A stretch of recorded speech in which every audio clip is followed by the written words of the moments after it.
é um caso que fora, era o caso que eu já tinha separado para discussão, paciente de 29 anos, feminino, com cefaleia, alteração do nível de consciência, irritabilidade, e já tinha uma lesão mediastinal em tratamento, tá? E ela tem aumento do LDH. Então, aqui do lado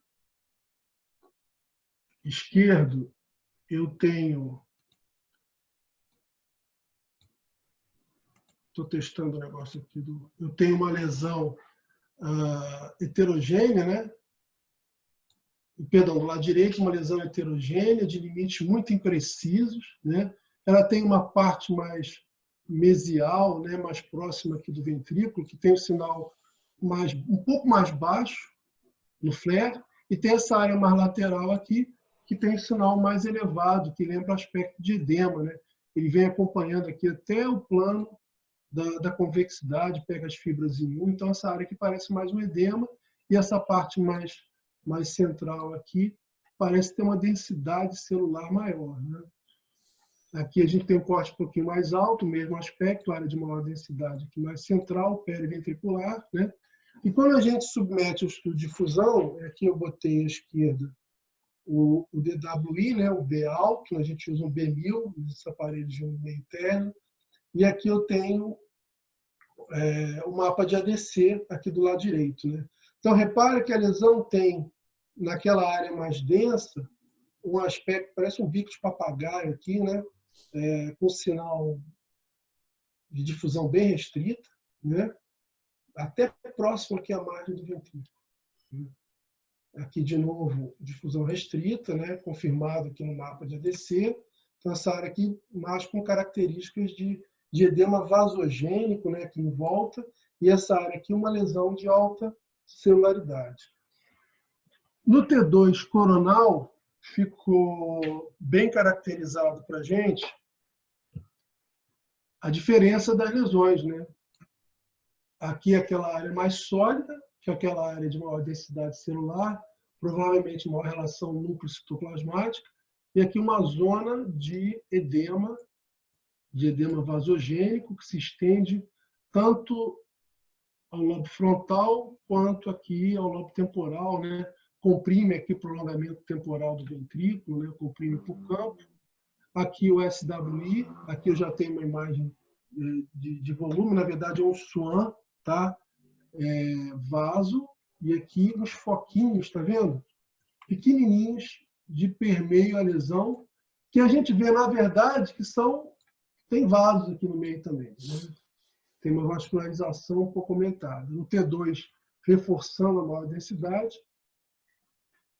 Estudo de perfusão, mapa aqui de CBV aumentado, né? Perfusão um pouco quente nessa área aqui, né?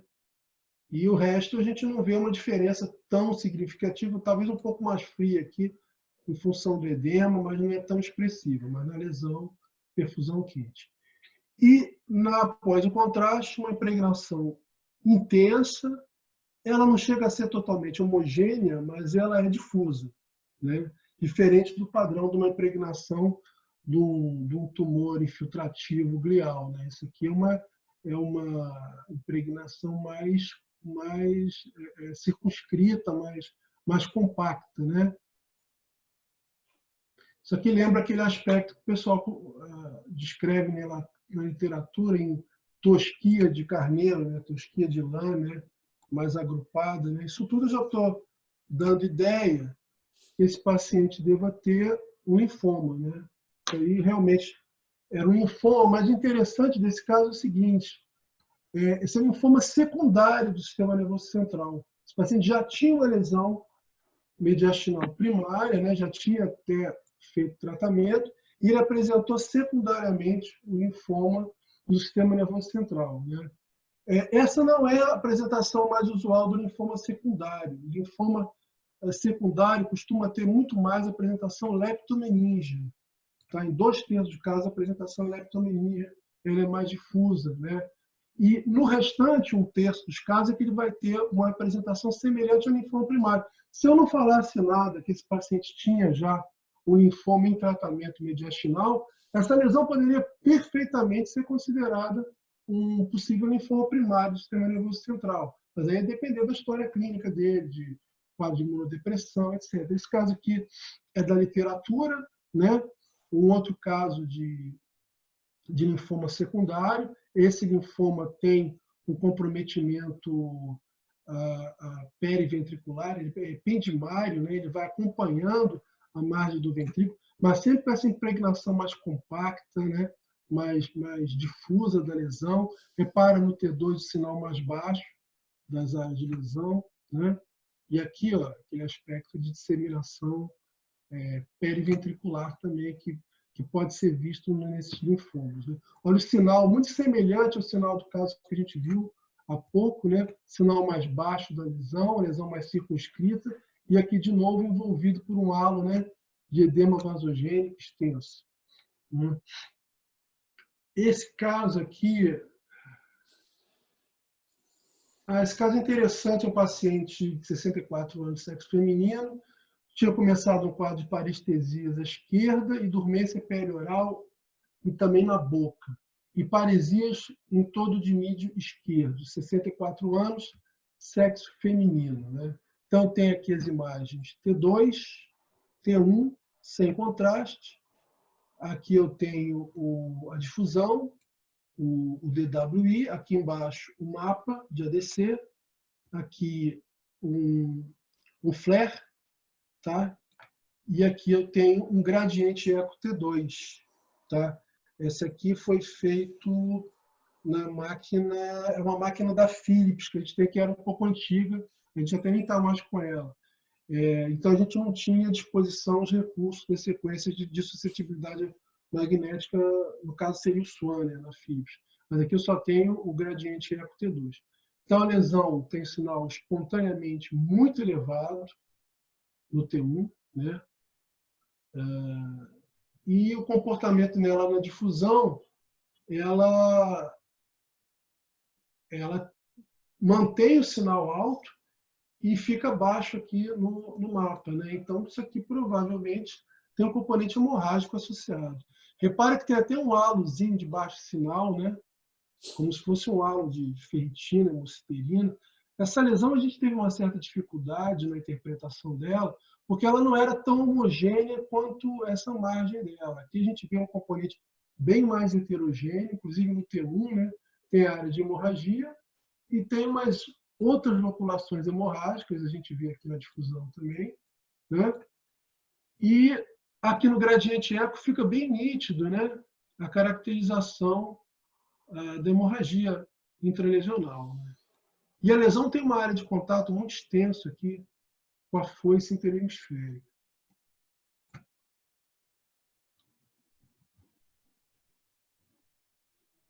Aqui de novo T2, né? Aqui a gente já vê uns focos com o sinal bem mais baixo, né?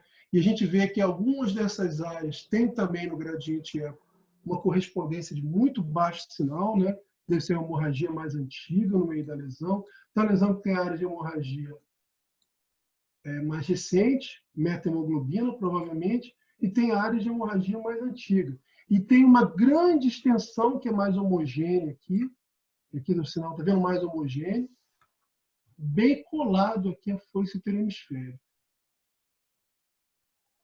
Quando submetido à injeção de contraste, aqui eu tenho a esquerda o pré e aqui o pós-contraste, repara que aquela área que eu comentei aqui, que era uma área mais sólida, né? Essa parte mais paramediana, ela tem uma impregnação muito intensa pelo gadolínio e com aquele aspecto meio escovado, né? Meio estriado aqui na periferia. Né? Aqui de novo a lesão, captando nessa porção aqui, na porção que faz contato, como se fosse uma base de implantação dural. Né? E aqui a imagem, né, bem clássica de teio dural, né, Bebeto? Teio dural. Aqui no coronal, eu quis botar essa imagem do coronal, ficou interessante também, como ficou bem caracterizado esse teio dural. Né? E aqui a gente vê que tem uma reação Pachymeningia também, um teio dural, contralateral. Né? Não fica tão claro aqui na imagem do T2, mas no T1 pós-contraste ele ficou bem evidente. A lesão comprime o ventrículo, e aqui tem aquelas bossas, né, hemorrágicas. Tinha um outro detalhe nesse exame, no corte mais baixo, a gente via, ó, hemorragia extraaxial contralateral. Esse paciente não tinha tido nenhum histórico de trauma. Então, o que eu imaginei? É uma lesão que tem ou uma base de implantação meníngea, ou ela está fazendo uma invasão secundária meníngea, e aqueles componentes hemorrágicos devem ter sangrado no plano extraaxial e devem estar se espalhando aí para outras áreas. Olha aqui, outra coleção.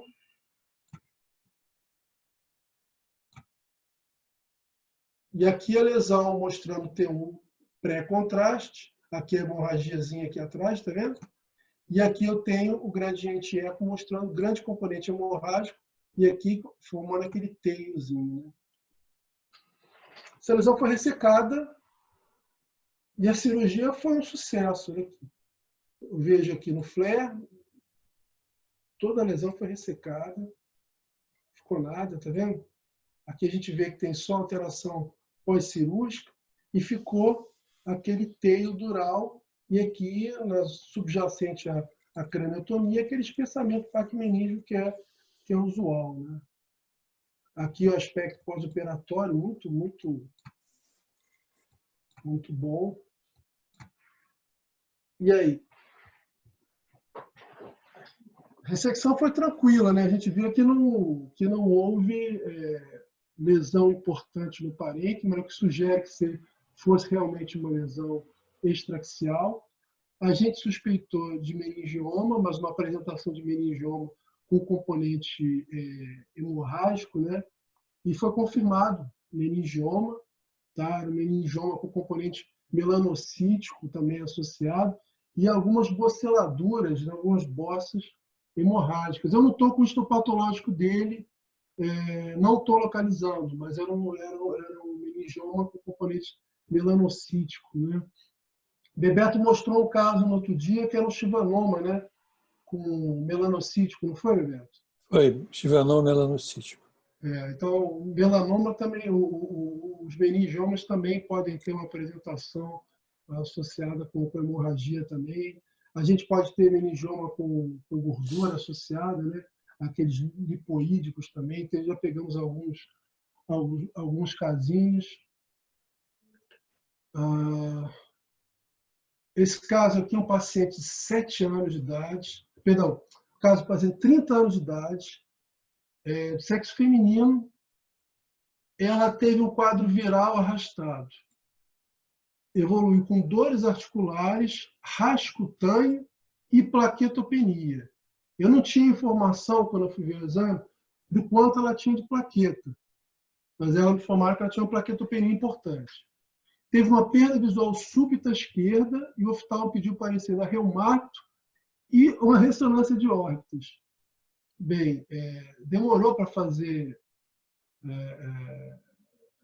O reumato acabou dando o parecer que era para fazer uma ressonância, não definiu muito bem qual era a suspeita dele. Aqui a gente tem o T1, né? No T1 a gente vê que a câmara posterior está quase que toda preenchida por um material de sinal bem mais alto do que o olho normal, né?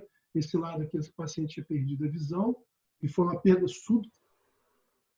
E a gente repara, não sei se dá para vocês verem, que tem uma alteraçãozinha, parecendo um Vzinho aqui no meio, né? Aqui tem um hipersinalzinho discreto, no T2 com FET 7, um T2 SPIR.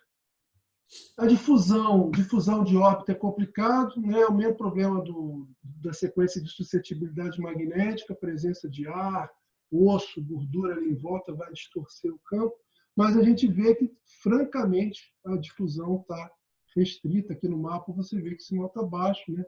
Então, muito provavelmente isso aqui ou é um exudato de alteoproteico ou isso aqui é sangue.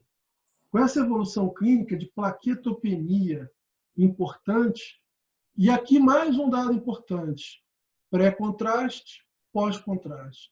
Um realce difuso aqui de todo o globo ocular da coroide, né? Esclera. E aqui a gente consegue ver um pouquinho melhor aquele aspecto formando parcialmente um V né? E aqui você vê que a parte mais periférica que tem um sinal muito elevado. Então, isso aqui deve ser, provavelmente, uma hemorragia. Aqui ficou bem interessante a imagem também. Ficou Essa parecendo... imagem do meio de cima está ótima, né? Descolamento de retina aí.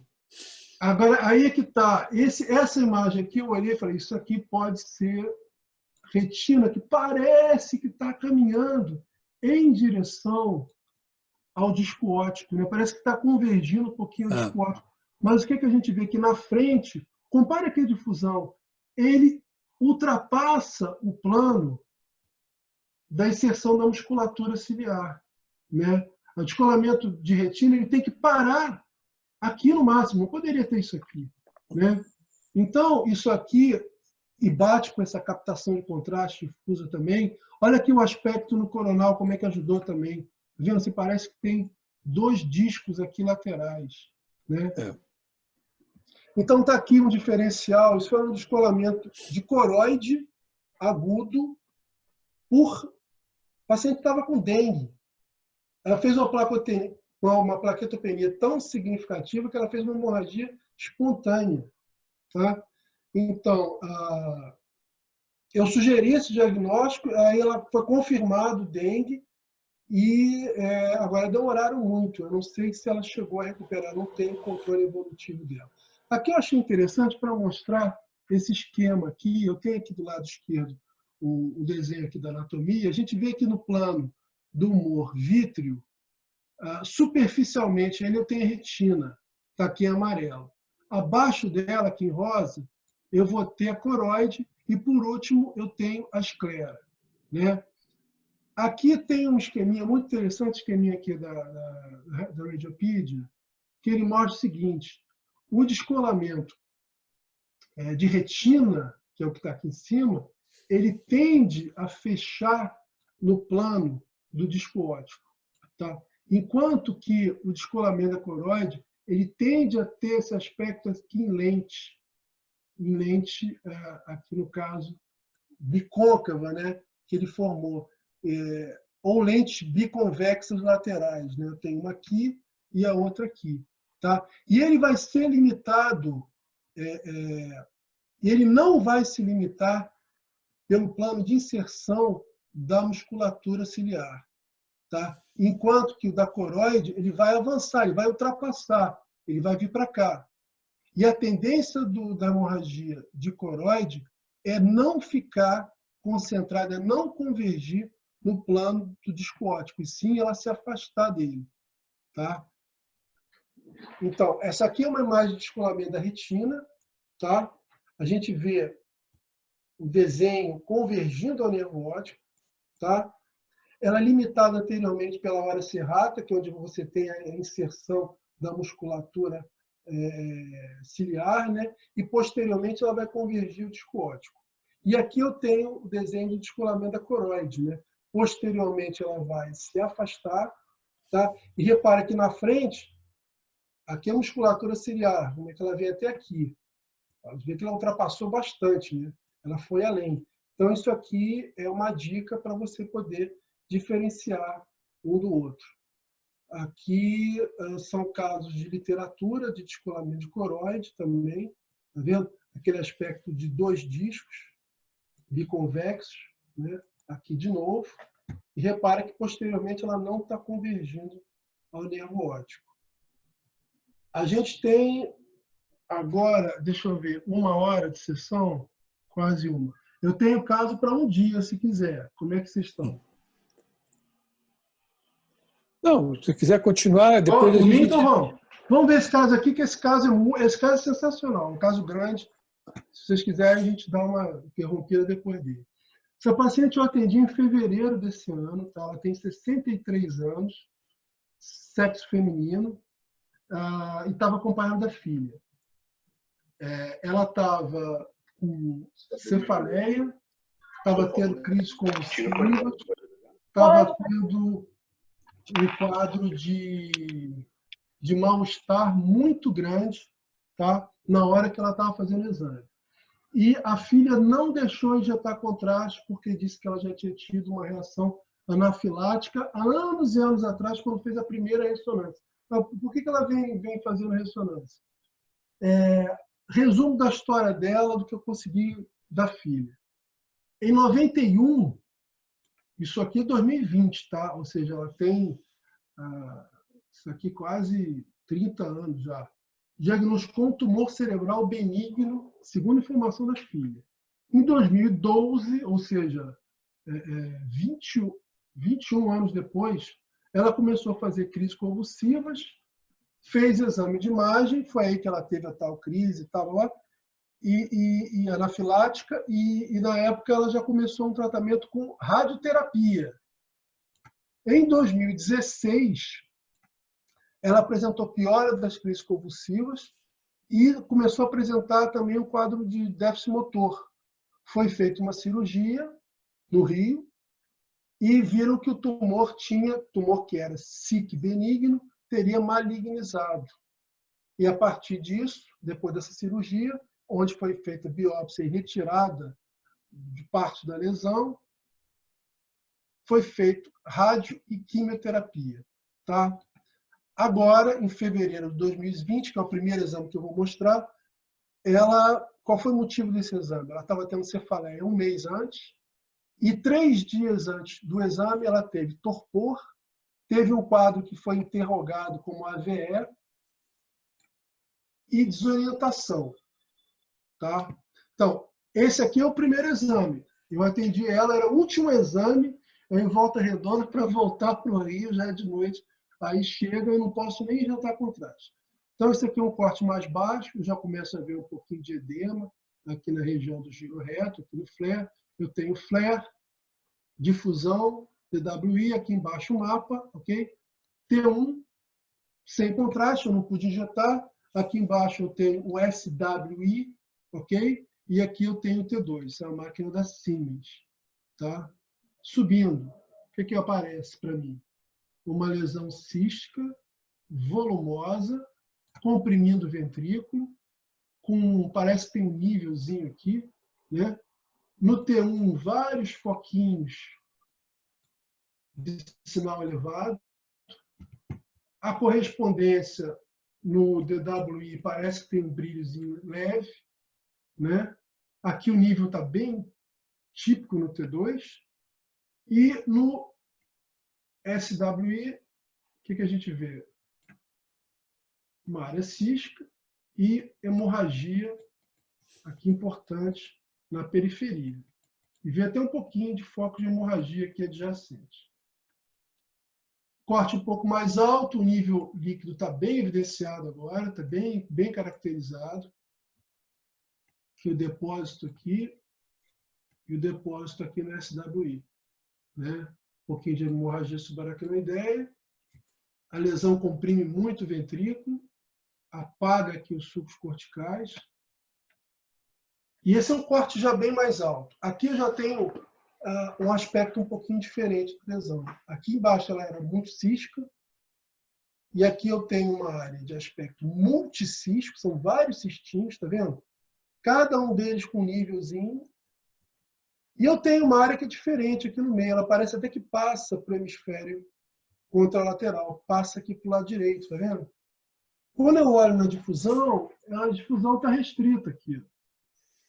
Parece um componente sólido tumoral. Pena que eu não tenho contraste para documentar, mas eu imagino que essa área aqui fosse captar. E aqui a gente vê que do meio dessas áreas de cistinhos hemorrágicos, eu tenho hipersinal no T1 e aqui, ó, marcadamente baixo o sinal no SWI. Né? Aqui o mesmo aspecto, os níveis, aqui o componente que eu acho que é sólido e aqui o componente multicístico. Aqui um corte lá embaixo, para mostrar que não tinha nada lá embaixo.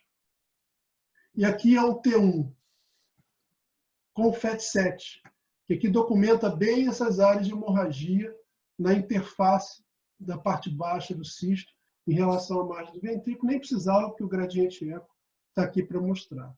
O gradiente, o SWI. Né? Aqui o T1 com FAT7, configurando... Quer dizer, Eu fiz isso aqui para mostrar que isso aqui não era gordura, porque a gordura também pode ficar preta no SWI, como a gente viu nos casinhos que eu mostrei antes, né? Então é isso. E aqui, ela disse que já tinha sido operada, né? Em 2016, está aqui a craniotomia que ela já tinha, né? Imagens sagitais, T1. Aqui em cima é um T1 volumétrico, e aqui abaixo é o T2 Space, né, que a gente até comentou ontem, eu estou usando ele também, principalmente para neuronavegação em T2. Tá? Então está aqui o componente cístico, e aqui aquele componente mais heterogêneo, e aqui aquele componente mais sólido que a gente viu, né, que restringia a difusão. Aqui a lesão passando de um lado para o outro, componente sólido, e aqui aquele aspecto, está vendo? Multicístico, na margem mais superior da lesão. O que você acha, Bebeto? Eu não sei, uma evolução tão grande, isso tem que ser um tumor que ficou quieto aí e depois voltou, né? Foi radiocirurgia, Márcio? Você é chato, hein? Mas radiocirurgia naquela época, pô, de 19, Mas é isso aí. radioterapia, né? Radioterapia. Não, olha aqui a história. Com radiocirurgia de MAVE, principalmente, que são cistos tumefativos. Exatamente. Mas isso é raro para diabo, eu só vi uma vez. Mas eu vou te falar. Eu já peguei um outro caso logo depois desse. Olha a história dela. Ela fez radioterapia desde 2012, quando ela começou a apresentar a crise convulsiva. Qual é a minha interpretação da história? Bem, vamos ver o exame anterior. Aí eu fui conversar com a filha dela e falei, olha, aqui tem muita coisa de hemorragia que eu acho que é sequelar. Ela não tem nenhum exame anterior, minha senhora. Era no final de dia, último exame, ela não traz exame anterior, eu não posso injetar contraste, e eu não podia fazer sequência funcional, porque a máquina ainda não estava liberada para isso. Aí eu falei, ela tem que ter algum exame anterior. Aí, fez numa clínica X. Eu dou laudo para essa clínica também. Aí eu fui pesquisar, liguei, tenta baixar o exame da data tal e tal. Achei o exame, mandei baixaram no mesmo dia para mim, fui eu que tinha dado o laudo. Um ano antes, era um controle evolutivo de um glioma que vinha em acompanhamento radioterápico. E desde 2016, depois da cirurgia, não houve praticamente mudança evolutiva. Tinha 3 laudos de fora, tinha o meu laudo de 2019, que eu tinha comparado com os exames anteriores. Olha como era a lesão na época, Bebeto. Isso aqui é um ano atrás, tá? Repara, muita área no flare de alteração radioterápica. Aqui eu já via alguns foquinhos de persinal, tá vendo? Em T1. Muito foco de hemorragia no meio. Não tinha uma difusão restrita tão evidente. E eu dei essa alteraçãozinha aqui no meio, me chamou a atenção. Também não pude injetar contraste, nem podia imaginar. Esse exame veio para eu dar laudo e eu dei isso aqui. Eu falei que tinha uma área com difusão restrita, paramediana, junto aqui a foice, que era diferente do comportamento do resto da lesão, mas que a gente ficava limitado, mas podia ser um tumor residual nessa área aqui. Foi o laudo que eu tinha dado. E no contexto que se apresentou, o que eu imagino? Ela devia ser um desses raros casos de um glioma infiltrativo que ficou quieto por um tempo e depois o bicho resolveu fazer anaplasia e estourou. E ela fez tratamento, isso aqui estava sendo tratado como GBM. Tá? Comparativo de fevereiro de 2020 com fevereiro de 2019. Então, eu tenho aqui o corte baixo, né? Não tem muita diferença. E olha no plano alto. Então, o exame atual de fevereiro e aqui o exame do ano anterior. Você vê, já tinha as alterações radioterápicas, já, só que não tinha esse componente cístico. Você tinha um componente cístico nessa margem mais superior aqui, ó, tá vendo? que tinha alguns cistinhos agrupadinhos. Esses cistinhos tinham um aspecto meio eles chamam em cacho de uva, né? E que são um prenúncio que aquilo ali pode, alguma hora, coalescer e formar esse cisto tumefativo, que é o nome que é dado para esses cistos pós-radioterapia. Tá? Ela foi operada agora, entre fevereiro e março, porque ela estava mal, ela foi operada, acho que na semana seguinte. Aqui eu tenho o estudo de fevereiro, e aqui embaixo o estudo de pós-operatório agora, que foi feito em março. Né? Você vê que aqui tem gás, né? O gás, como a gente viu no SWI, ó, sinal ausente também, igualzinho, né? O gás dificulta para a gente avaliar, né? Aqui, a parte alta, onde tinha o cisto tumefativo, abordaram o cisto todo, foi feita até uma comunicação com parte do ventrículo, aqui as alterações pós-cirúrgicas no SWI, os focos de hemorragia pós-cirúrgicos, e confirmou-se que aquela área, está vendo aqui, foi ressecada ainda. Você lembra aquela areazinha que tinha de tumor sólido, pegando aqui? Foi ressecada.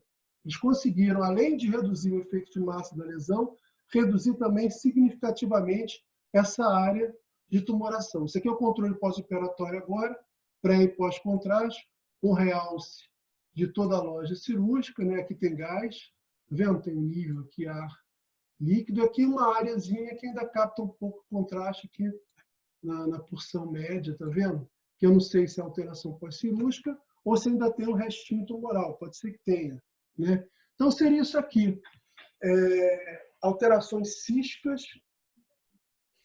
induzidas por radioterapia, levando a necrose cerebral de desenvolvimento de longo tempo, né? E isso pode acontecer por radiocirurgia, radioterapia, radiocirurgia estereotáxica. Aqui, por exemplo, é um caso de radiocirurgia estereotáxica para metástase cerebral. Esse artigo é sensacional, vale a pena. Eu vou até, se vocês quiserem, jogar no grupo.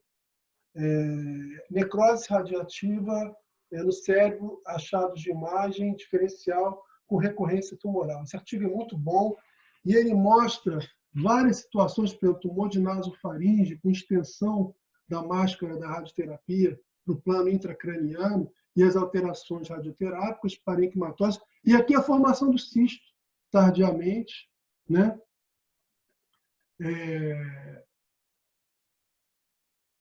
Aqui fala em relação a tratamento com radioterapia de gliomas, né? Aqui fala outro case report, né, de cisto tumefativo como complicação de radiocirurgia para malformação arteriovenosa cerebral também, né? Aqui já tratada com a formação do cisto tardiamente. Tem casos sendo documentados 10 anos após a radioterapia que aparece cisto, né? O Márcio, uma coisa, então, nesse caso tinha uma recidiva do tumor e tinha uma área característica. Isso, né? Mas o que causou a descompensação clínica dela foi a aquela formação hemorragia do cisto tumefativo. Quando a gente vai ler sobre ele, os artigos explicam o que é. Vai formando necrose com alteração da membrana da barreira hematocefálica e vai formando microcistos hemorrágicos. Tem uma hora que esses cistos eles começam a comprimir um ou outro e se coalescem. Aí o negócio vai comprimindo os outros e vira... É como se fosse hemorragia hipertensiva, de hemorragia de hipertensão crônica. Vai fazendo aqueles microaneurismas de Charcot. Em determinado momento, o negócio com necrose ali coalesce e forma hemorragia. É mais ou menos isso aqui. Quer dizer, mais ou menos. Seria uma situação mais ou menos parecida, né? Aqui eu tenho outro caso também de cisto tumefativo após uma ablação de uma formação arteriovenosa. Tá? Todos esses casos, a maioria deles, esse aqui foi em 36 meses após a ablação. Você vê, 3 anos depois. Esse caso dessa senhora aqui foi 4 anos depois da radioterapia, né, do início da radioterapia. Bem, tem esse... A dificuldade nesse caso foi que a primeira cirurgia foi há muito tempo, né? Há muito tempo. E a gente não tinha noção de que tinha feito outras radioterapias em seguida, né? Que isso aí costuma Mas ser... ela podia ter feito radioterapia só naquele tempo. Só naquele tempo já era suficiente. Já é suficiente. Tem caso Entendi. documentado de 10 anos depois, Bebeto. Mas esse tem mais de 10 Mas é anos. uma complicação tardia de radiocirurgia ou radioterapia.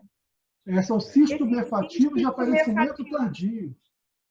Eu já tinha ouvido falar nisso, mas eu não, daquela lesão, agora tudo bem, a gente já discutiu, mas eu não teria de fazer o diagnóstico só de cistomerfativo, e aquilo podia ser um tumor também. Então agora eu aprendi essa. Isso aí realmente tem que ficar de olho nisso. Foi o grande aprendizado do dia. Se eu não me engano, Bebeto, a Clécia trouxe um caso para a gente disso há vários anos atrás. Foi o único que eu tinha visto. Foi nesse caso da Clécia que eu aprendi o que era cisto tumefativo. Eu aprendi, ficou gravado no meu subconsciente. Aí, quando eu atendi a mulher, eu falei, será que é aquele negócio? Deixa eu ver. E foi confirmado, a cirurgia confirmou também. Foi bem bacana esse caso. Essa evolução foi bem interessante. Alguém tem alguma pergunta, algum comentário? Ninguém. Então, gente, olha, Márcio, muito obrigado. A apresentação foi excelente. Tanto a parte dos casos, como a parte da discussão do SWI. Então, Carlos Henrique, acho que esse caso a gente podia ele ser colocado aí no nosso arquivo como uma aula sobre a sequência, a diferenciação de SWI das outras, e também ficar como uma discussão de casos. Acho que dá para fazer as duas coisas. Não sei se vale a pena desmembrar. Parabéns, ficou muito legal, ficou muito boa a aula, muito legal. Bom, obrigado.